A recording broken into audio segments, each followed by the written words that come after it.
Dans le paysage médiatique américain, tout le monde connaît Fox News, média ultra-conservateur et soutien affiché de Donald Trump. Mais ces derniers mois, un autre média suscite la controverse aux États-Unis. Son nom, Sinclair Broadcast. Moins connu, ce groupe possède pourtant près de 200 chaînes de télévision locales et leur impose une ligne éditoriale ouvertement favorable au président américain. Une stratégie qui inquiète alors que le groupe ne cesse de se développer. Quelle est donc cette société que certains décrivent comme la plus dangereuse des États-Unis ? Jawar Nadi a mené l'enquête sur place. Aux États-Unis, Fox News est la chaîne préférée des conservateurs pour ses prises de position très à droite. Mais serait-elle en train de se faire déborder par un groupe quasi inconnu du grand public, Sinclair, une holding tentaculaire qui possède 193 chaînes de télévision? Ils ne mettent pas en avant leur nom. La compagnie est réputée pour sa discrétion. Et dont le pouvoir d'influence est sans précédent aux États-Unis. Sinclair a une position politique. Ils ont une idéologie très proche de Donald Trump. Sinclair, c'est un empire médiatique bâti sur le marché des télévisions locales. Ses programmes sont regardés par 40% des foyers américains. Ils voient leur chaîne comme une arme, avec des objectifs politiques qui sont à l'opposé de l'intérêt public. Qui se cache derrière Sinclair?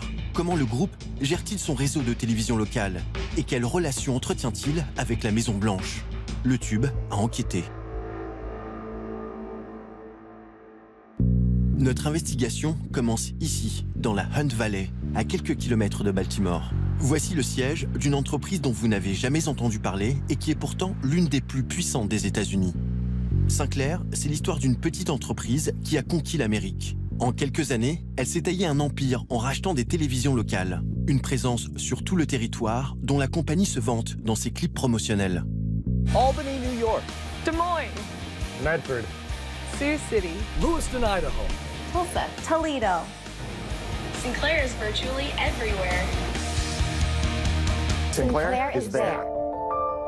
Car la force du groupe, c'est d'abord son réseau.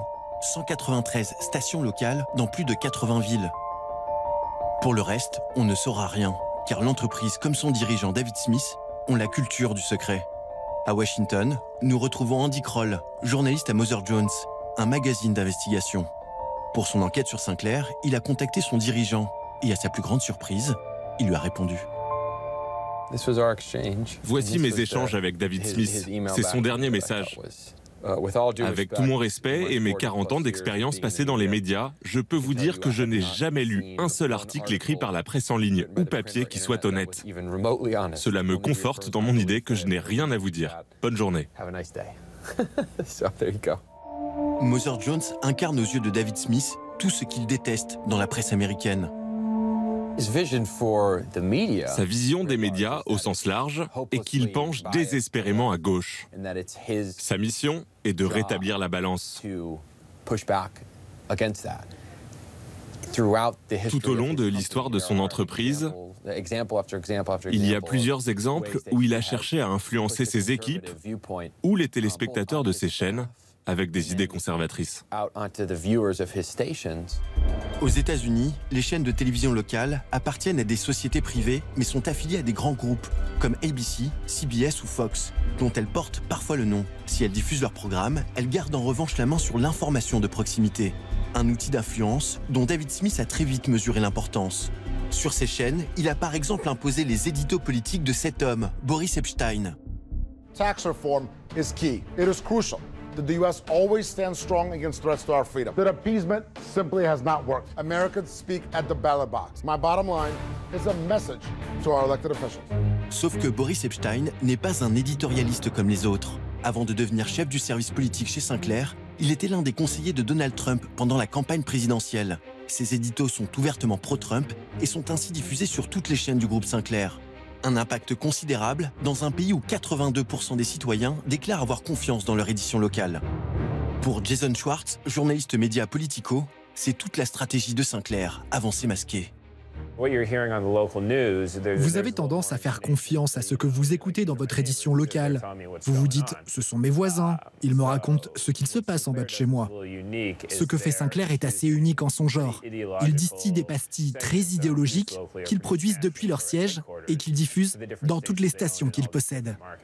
Sur les antennes du groupe, pas de regard critique de l'action du président. Sinclair contrôle tout et va jusqu'à écrire les lancements des sujets. Comme l'été dernier, lorsqu'un proche conseiller de Donald Trump est suspecté par le FBI de collusion avec la Russie. Did the FBI have a personal vendetta in pursuing the Russia investigation of President Trump's former national security advisor, Michael Flynn? Did the FBI have a personal vendetta in pursuing the Russia investigation of President Trump's former national security advisor, Michael Flynn? L'un des premiers à dénoncer cette manipulation, c'est John Oliver, la star du Late Show de HBO. The most troubling thing of all is that Sinclair has a daily must-run segment called the Terrorism Alert Desk. That is right. And mayors in 22 French towns are ignoring a high court's ruling that says banning burkinis is illegal. From the Terrorism Alert Desk, I'm Michelle Marsh. What the fuck? That is not about terrorism, it's just about Muslims. Une force de frappe médiatique considérable au service d'idées ultra-conservatrices. L'Empire Sinclair inquiète, d'autant qu'il est sur le point de s'étendre. L'entreprise vient de mettre près de 4 milliards de dollars sur la table pour acquérir son concurrent, Tribune Media. Ce qui ferait de Sinclair le groupe audiovisuel le plus puissant des États-Unis. Angelo Caruso dirige Media Matters, un organisme de surveillance des médias. Pour lui, cette fusion cache un objectif politique. Ils vont avoir accès, par exemple, à cette station qui se trouve à Pittsburgh, en Pennsylvanie, toute cette zone. Pareil à Philadelphie.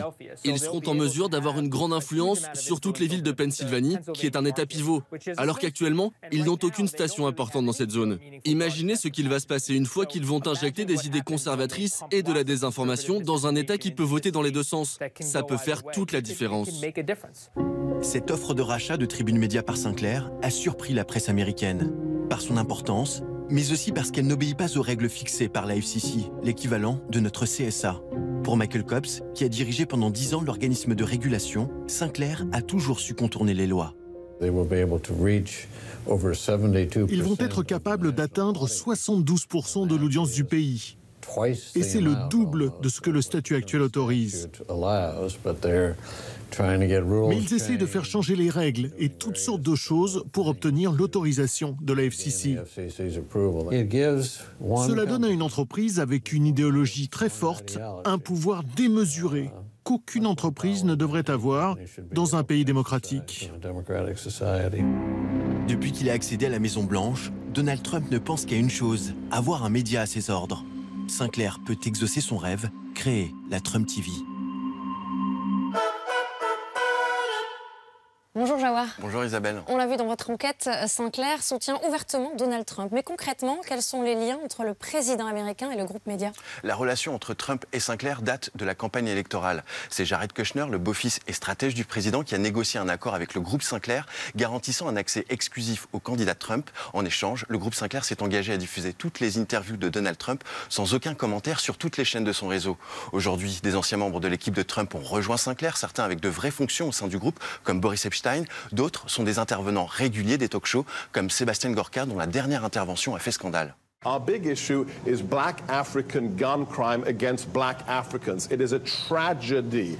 Go to Chicago, go to the cities run by Democrats for 40 years. Black young men are murdering each other by the bushel. This is a social issue. I assume what he's talking about is African Americans, but... Yes. Des propos racistes à une heure de grande écoute d'un conservateur proche de l'alt-right. Voici un petit aperçu de la Trump TV, chère au président. Et on comprend, Jawar, que ça puisse inquiéter aux États-Unis. Merci pour cette enquête.